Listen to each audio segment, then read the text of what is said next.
Ah, Assalamualaikum Mas Kafid. Waalaikumsalam Pak Iqbal. Nah,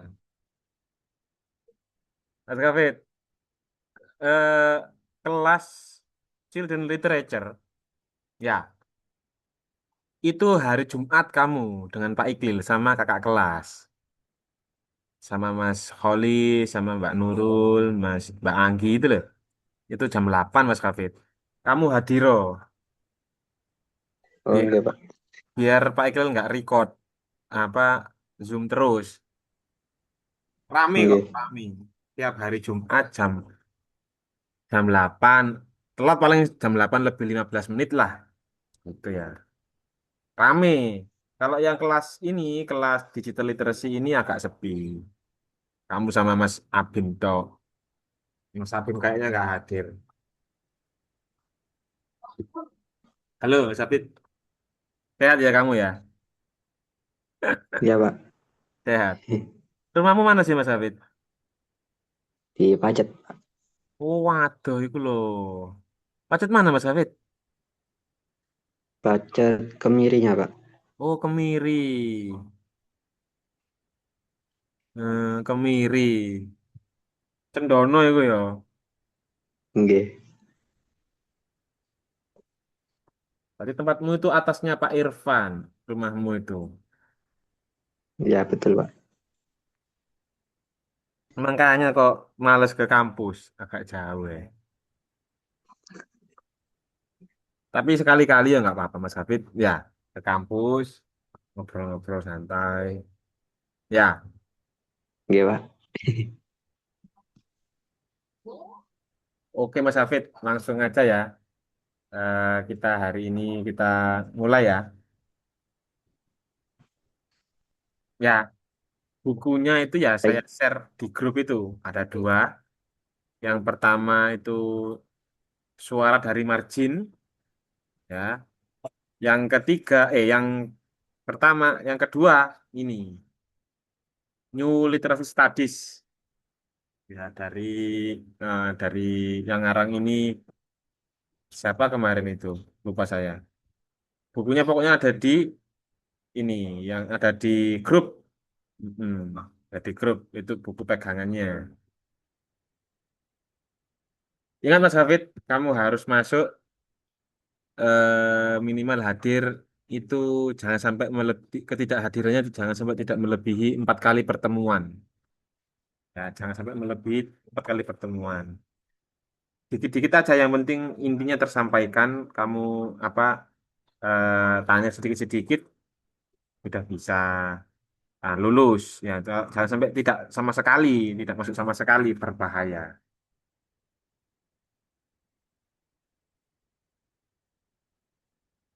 Tinggal Mas Abim ini ditunggu apa gimana ini? Langsung dimulai aja ya.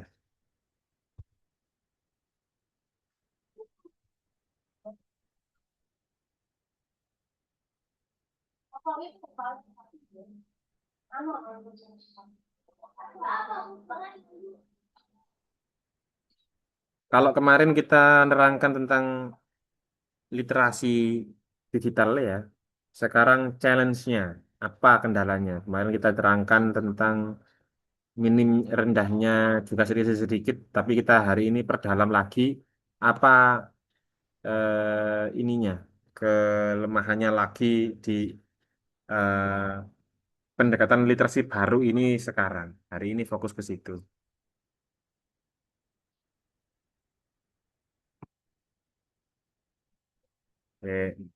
Saya WA-nya Mas Abim.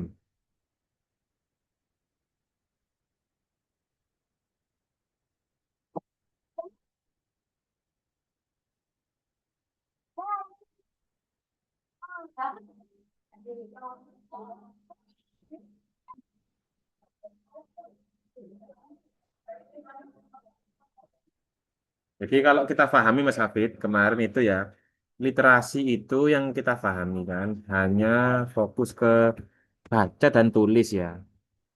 Ternyata tidak. Literasi itu berkembang seiring dengan perkembangan zaman, tidak hanya baca tulis, bahkan berdiskusi, belajar. membaca, melihat video, berinteraksi dengan orang, itu juga menjadi sebuah praktik literasi baru abad ini. Nah, literasi baru ini atau new literacy studies ini itu juga eh, tidak hanya sekedar cara memakai HP, gadget, tidak. Itu berhubungan sekali dengan perubahan pola pikir. Ya. Jadi pola pikir orang dahulu dengan pola pikir orang sekarang itu terus berevolusi. Dan ini menunjukkan bahwa cara kita memahami, memproses, dan membandingkan sebuah informasi itu telah berubah secara fundamental seiring dengan perkembangan teknologi dan sosial budaya. Nah, makanya di sini ada namanya dialektik atau dialektika, terus literasi. Nah, ini masuk UTS Mas Hafid. Dialek dialektika literasi itu apa? Gitu. Itu masuk UTS ini. Dialektika literasi itu dijelaskan adanya dua kekuatan yang saling bertentangan atau berbeda dalam ketegangan. Dan kedua kekuatan ini saling berinteraksi dan bekerja sama. Hasilnya, kalau dijelaskan di sini ya, hasilnya adalah sesuatu yang baru yang memiliki jejak dari kekuatan asal, namun secara kualitas berbeda dari keduanya. Intinya sederhananya ya begini ya. New Literary Studies adalah hasil pertemuan antara cara lama tradisional dan apa cara baru karena zaman baru yang melahirkan pemahaman yang baru dalam memahami sebuah literasi. Nah, contoh ya, ini contohnya. Di abad ke-18 ya, pada khususnya revolusi industri. Negara-negara barat itu kan telah mengembangkan ini ya, tujuan tujuan cara berpikir yang khas. Ya, jadi kan industri semuanya serba industri.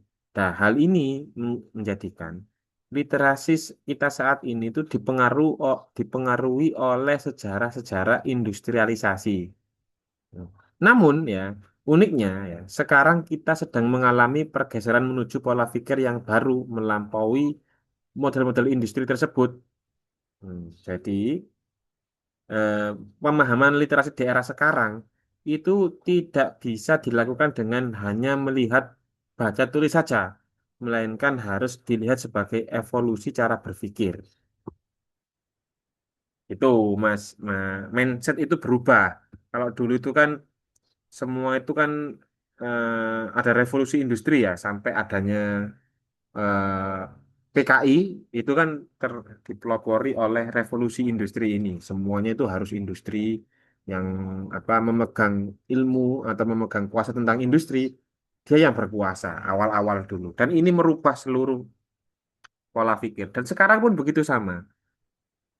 Mindsetnya berubah. Sekarang literasi kita lihat di berita-berita itu yang memegang penuh dengan energi. Sekarang kan energi ya.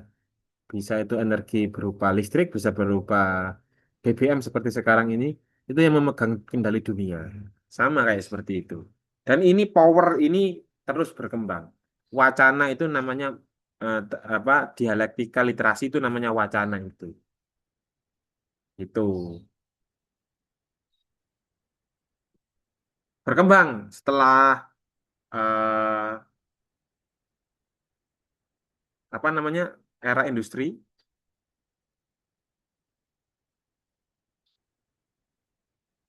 Sebentar.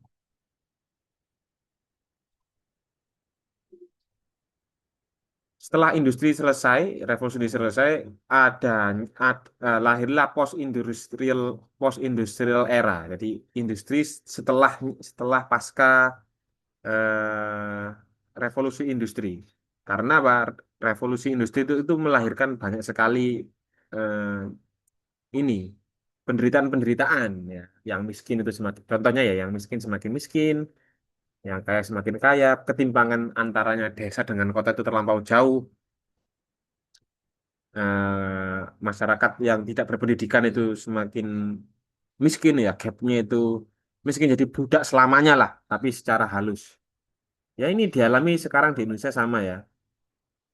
dengan gaji UMR yang mana kebutuhan sehari-hari itu melebihi UMR, tentunya akan eh, ketika dia sakit misalkan, dia akan larinya pasti ke pinjol atau ke hutang sana sini gitu ya. Nah, ini seperti itu kondisinya sama kayak seperti ini sekarang saat ini. Ketika industri itu seperti itu karena apa? Upah itu tidak sesuai dengan ketimpangan sosial itu sangat tinggi. Tuh. Nah, kalau post industrial era ini bagaimana? Kita lihat. Oke, sebentar. Kak lemot ya.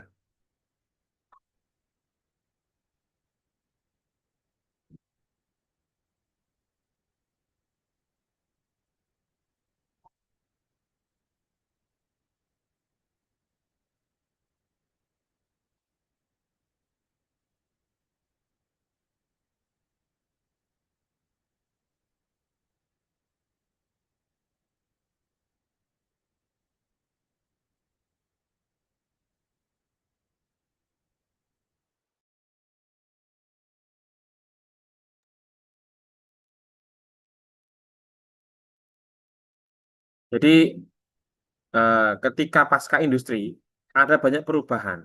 Bukan hanya soal ini ya teknologi yang memegang industri, tapi munculnya mindset baru tentang bagaimana dunia ini bekerja. Dari pola baru ini, new kind of mindset ini dari sini, new kind of mindset ini memicu evolusi literasi. Jadi kalau literasi baru dengan literasi lama itu begini bedanya.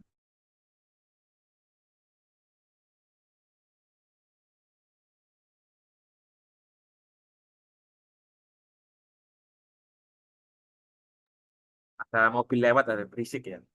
Kalau literasi meskipun literasi baru ini memiliki beberapa kesamaan dengan literasi yang lama atau konvensional atau tradisional ya.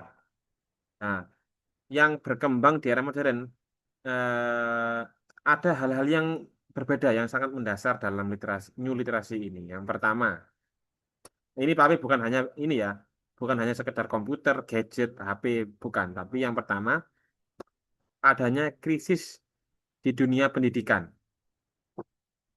Ketidaktahuan pendidikan itu berada di titik perkembangan sejarah budaya di mana institusi pendidikan belum benar-benar tahu cara menangani literasi baru.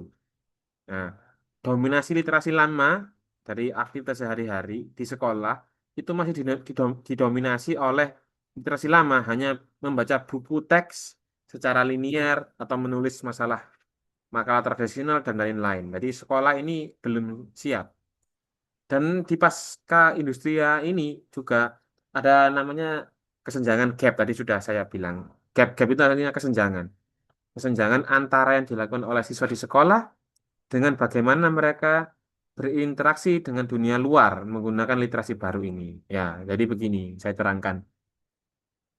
Di sekolah itu dia tidak menerangkan ada masalah apa di sekitar masyarakat di sekitarnya itu. Ada isu-isu apa di sekitar sekolah itu.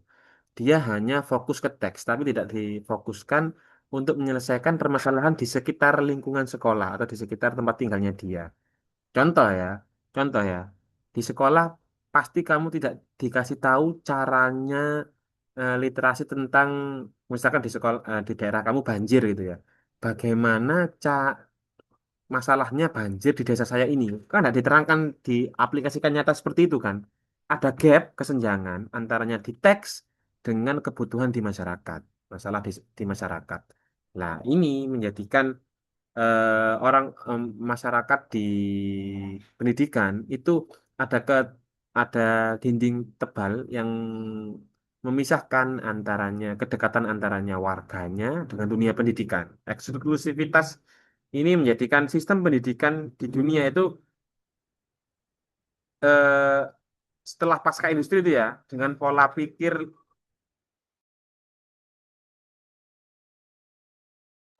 dan literasi yang baru, namun sekolah-sekolah itu dianggap menjadi terjebak dalam metode cara berpikir yang masih lama. Sehingga belum mengintegrasikan antaranya literasi baru dengan literasi yang berhubungan dengan kurikulum yang berhubungan dengan yang dibutuhkan masyarakat.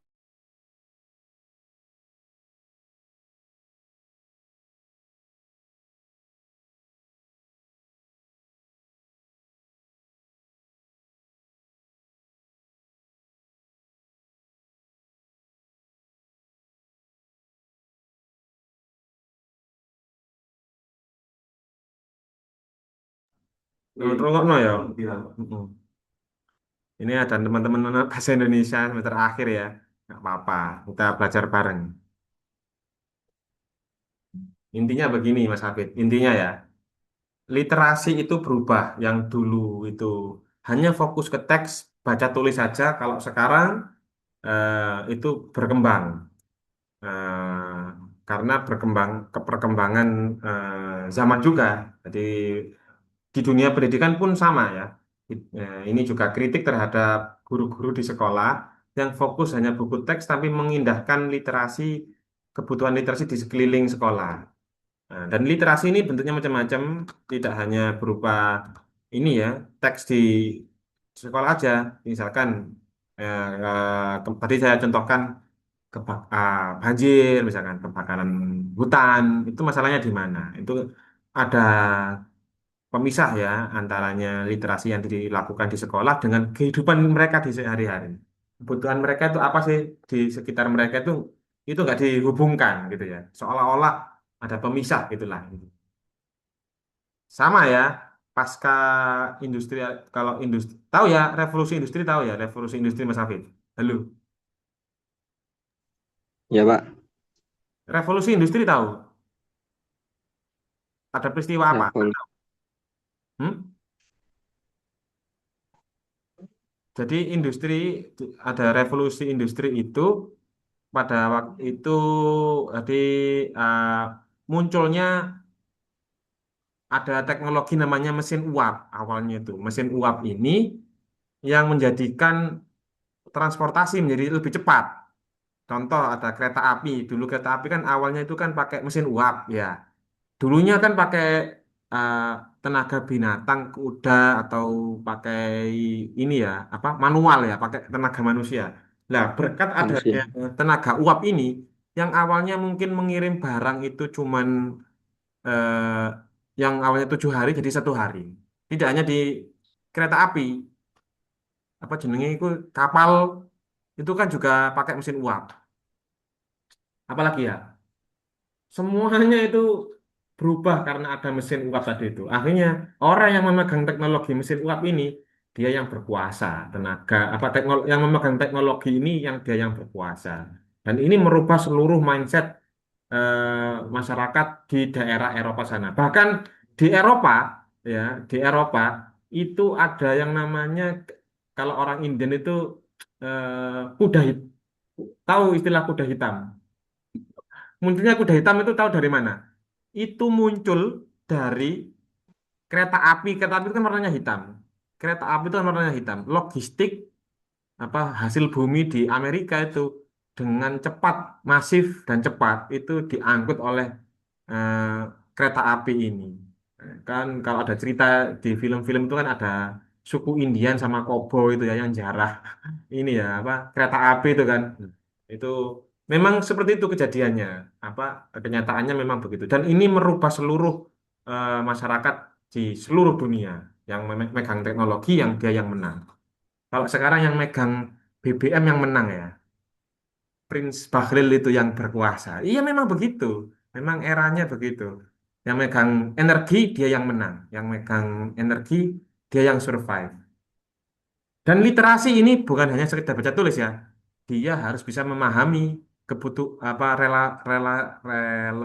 relasinya dengan kebutuhan sehari-hari. Kalau sekarang BBM, berarti kamu harus tahu pengganti BBM yang oke itu apa. Oh, solar solar apa listrik, apa motor listrik misalkan gitu.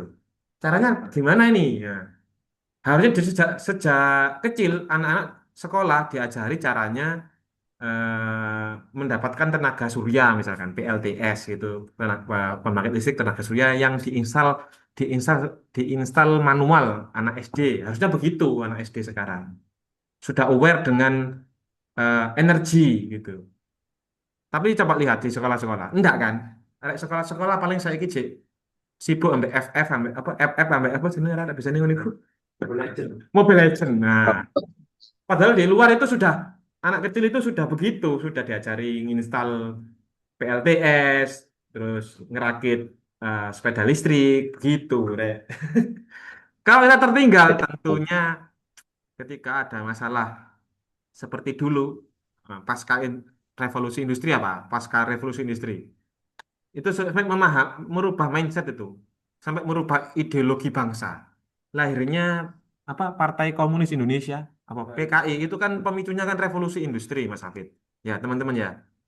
Jadi karena orang kaya semakin kaya, yang miskin semakin miskin, akhirnya ada pergerakan partai buruh yang bergerak harus kekayaan ini harus sama rata. Tapi ditelan mentah-mentah ini ya. Sebenarnya ideologinya bagus, memisah jurang kemiskinan ya.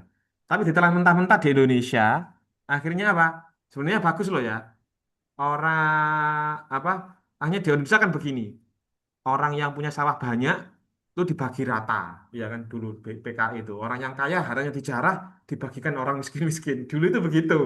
Apa apa salah kaprahnya begitu. Padahal ideologi komunis, partai komunis itu bagus, mengentaskan kemiskinan, keadilan sosial yang merata. Kemiskinan, jurang kemiskinan harusnya tidak ada lagi di Indonesia ini. Itu kan. Itu pasca industri tahun 19 berapa tuh PKI dulu itu saya lupa. Nah, intinya sampai literasi itu karena apa gap literasi itu kesalahpahaman muncul di Indonesia. Padahal Pak Karno itu bagus pemahamannya tentang apa industri, efek industri ini bagus. Cuman karena literasinya rendah di Indonesia, akhirnya eh, ada kesalahpahaman itu. Sama ya, kita lihat, kita ngomongkan lingkungan misalkan ya. Arjuna Wulirang kemarin kan di demo, warganya demo. Tahu kenapa kok demo?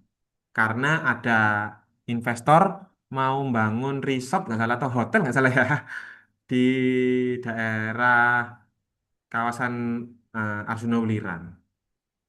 Menurutmu baik apa tidak baik ini demonya ini? Kalau era post-truth, tahu post-truth? Era di mana orang itu menginginkan tontonan yang diinginkan. Tidak peduli itu benar apa tidak benar. Misalkan ya, kamu ingin apa ya, sekarang itu yang viral itu kan ini, yang viral itu kan 17 mahasiswa UI ini ya, Hafid, pelecehan seksual, Pelecehan. pelecehan seksual ya kemarin WA grup apa apa sih kemarin itu ya. Netizen itu kan menginginkan mereka dihukum seberat-beratnya kan, iya kan? Tanpa tahu Ya, kitanya seperti apa yang salah. Dia seperti itu pemicunya nggak tahu kan? Jangan-jangan ada pemicunya, tapi kita nggak tahu kan? Siapa yang salah, siapa yang benar? Iya kan nggak tahu kan? Yang diinginkan pokoknya netizen, dia salah, harus dibully, harus dihajar, pelecehan seksual, begitu. Itu namanya era post-truth. Sama kayak Arjuna Welirang ini. Yang ditahu masyarakat, wah nanti lingkungan saya tercemar, nanti pasti banjir. Tanpa tahu menahu bagaimana resort itu efek positifnya bagaimana. Memang era post itu seperti itu, kejam sekali. Yang dia yang memiliki apa media sosial, framing media sosial ini uh, kuat, ya dia yang bisa memframing narasi sebuah cerita. Andai kan, ya ini saya tidak mendukung ya, objektif ya, nggak mendukung masyarakat di lereng Arjuno atau nggak mendukung apa investor yang mau menginvestasikan ini untuk hotelnya, enggak itu. Ini netral aja. Di Sumba, ini di daerah Sumba, di daerah mana? Saya kok lupa. Saya kok lupa. Itu dulu itu memang karena rendah literasi ya. Itu di daerahnya itu di daerah Sumba itu ada kayak pegunungan gitu ya. Yang dia itu pegunungannya itu dikelilingi oleh lautan, bahkan yang belakangnya lautan itu ya, sebelah sebaliknya itu ada danaunya. Itu ada di bagus lah. Di situ tuh kekurangan air pertama kendalanya ya. Kalau terus selalu meninggal karena sakit malaria. Apa sih? Karena ada banyak air di situ kayak danau dan sanitasinya kurang baik. Akhirnya orang-orang di situ tuh selalu pasti meninggal anak kecil itu. Kalau kena ini karena pengobatannya juga jauh dari kota. Nah, akhirnya apa? Proses mediasi ke masyarakat desa. Akhirnya di situ ada sebuah resort. Namanya resort apa ya? Saya juga lupa. Pokoknya di daerah Sumba. Akhirnya apa? Di situ kemiskinan hilang, air bersih muncul. Petani itu gajinya UMR. Karena apa? Desa di situ akhirnya terangkat karena ada pariwisata di situ.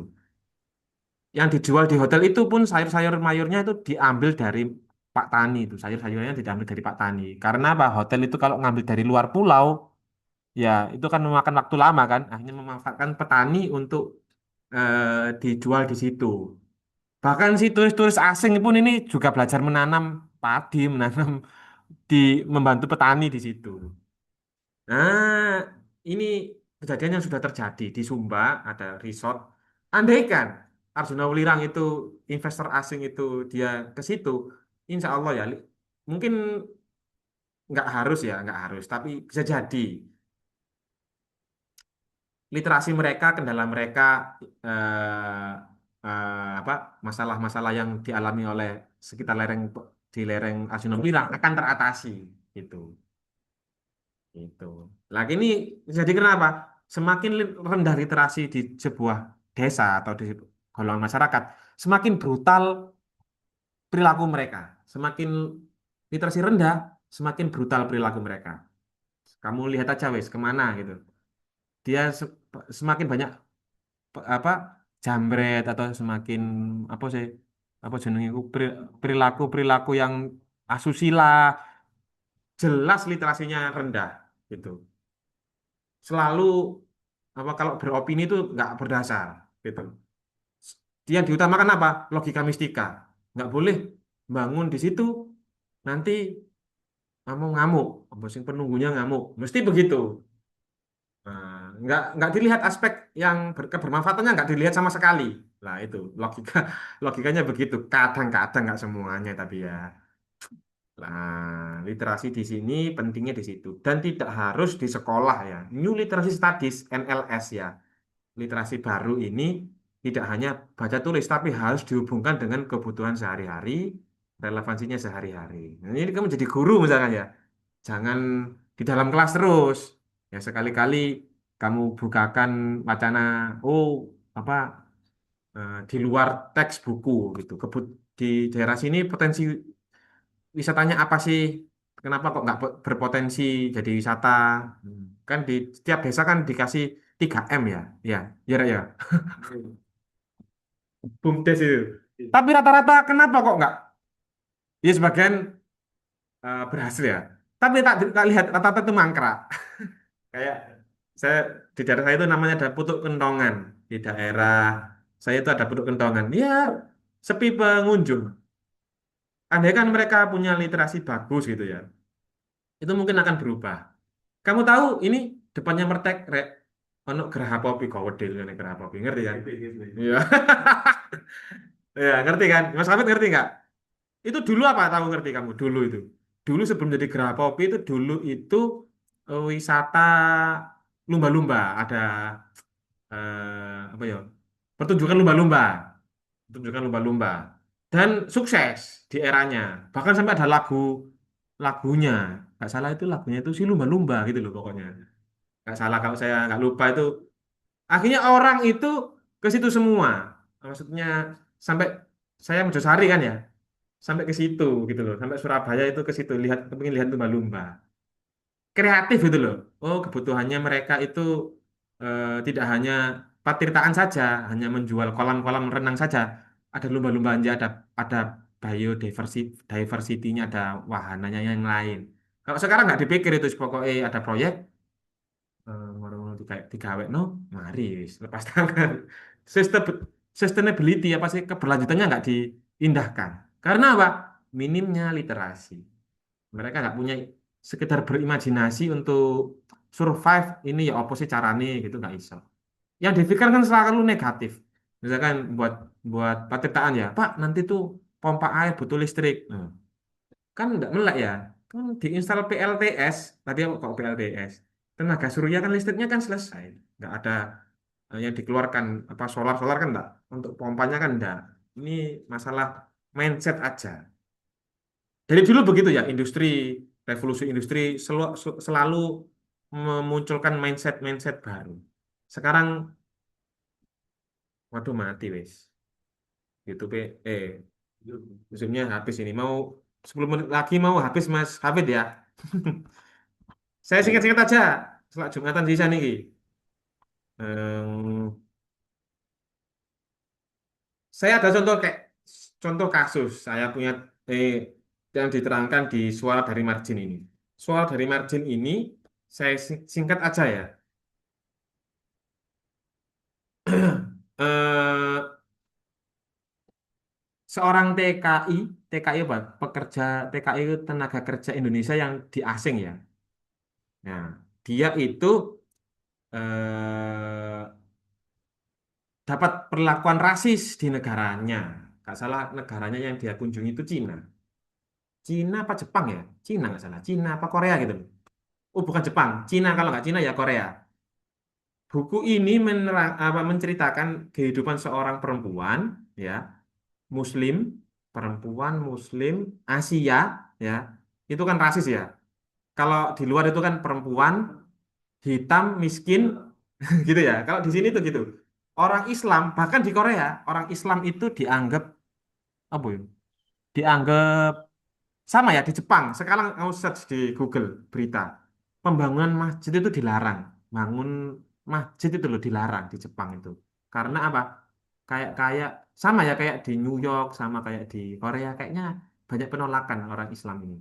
Dia sudah perempuan, Muslim gitu ya. Terus miskin karena dia TKW ya. Label rasis itu muncul di satu orang ini. Apa teman apa yang diceritakan di bukunya ini. Kamu eh, saya kirim ya. Judulnya itu Suara dari Margin, Mas Hafid. Dia itu bercerita bahwa perilaku rasis itu sangat kental di negaranya. Terus bagaimana dia bisa survive? Kalau dia tidak punya literasi yang kuat, tentunya dia akan langsung kekerasan seksual, pulang-pulang tinggal nama, alias meninggal.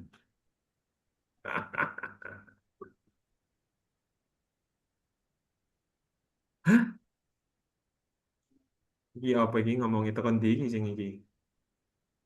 Mas Hafid itu soalnya nggak ikut kelasnya Pak Ikil yang kemarin, akhirnya nggak ngerti apa jeluntrungannya ceritanya ya. Kalau ini kan buku yang ini kan buku yang dari ini ya. Kalau yang ini kalau New NLS ini New Literacy Study ini Mary Ann Clancy ya. Kalau ini itu orang Indonesia sendiri yang buat. Ini praktik dia itu menulis pengalaman dia yang dilakukan selama yang dialami ketika di negara asing.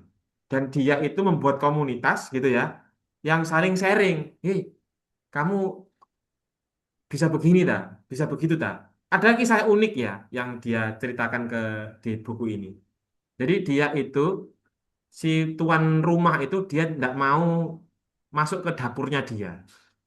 Jadi orang Cina itu tidak mau masuk orang Cina yang tapi yang kaya ini ya. Dia itu nggak mau masuk di dapur. Karena apa? Dapur itu dianggap merendahkan harkat martabatnya, merendahkan identitas mereka sebagai orang berpunya. Dia nggak mau masuk dapur.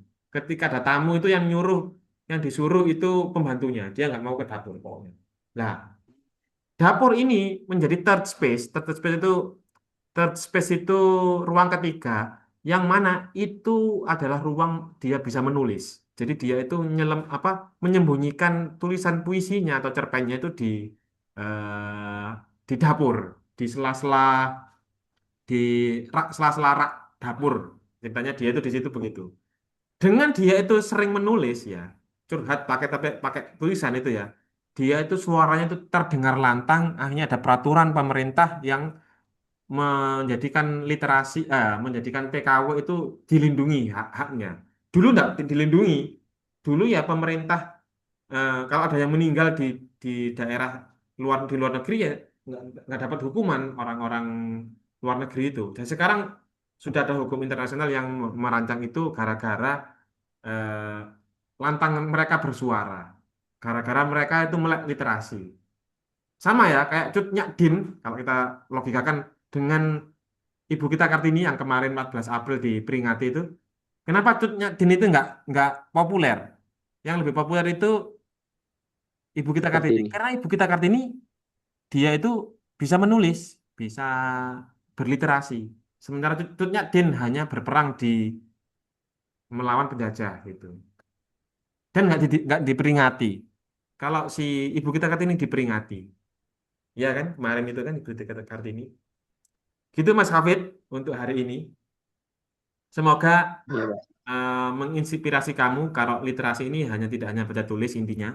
New literacy studies ini bisa berkembang seiring perkembangan zaman teknologi. Sekarang itu zamannya ini ya powernya itu di energi. Kita harus juga melek di situ, jangan menutup mata di situ. Kita harus bisa banyak membaca, terus bersuara, cepat menulis pengalaman-pengalamanmu tentang literasi itu. Dan tidak hanya menulis ya, bisa berbentuk video, bisa berbentuk game, bisa poster, bisa Instagram, TikTok, dan lain-lain. Terima kasih Mas Kafid ya, untuk hari ini kita akhiri dulu. Ada Terima pertanyaan? kasih, Pak. Belum saya tutup? Ada pertanyaan? Sud- Tidak ada, Pak. Tidak ada. Minggu depan kamu jam 8 hadir ya, Mas Kafid ya. Oke, Pak. Terima kasih. Kita akhiri. Semoga bermanfaat. Assalamualaikum warahmatullahi wabarakatuh. Waalaikumsalam warahmatullahi wabarakatuh.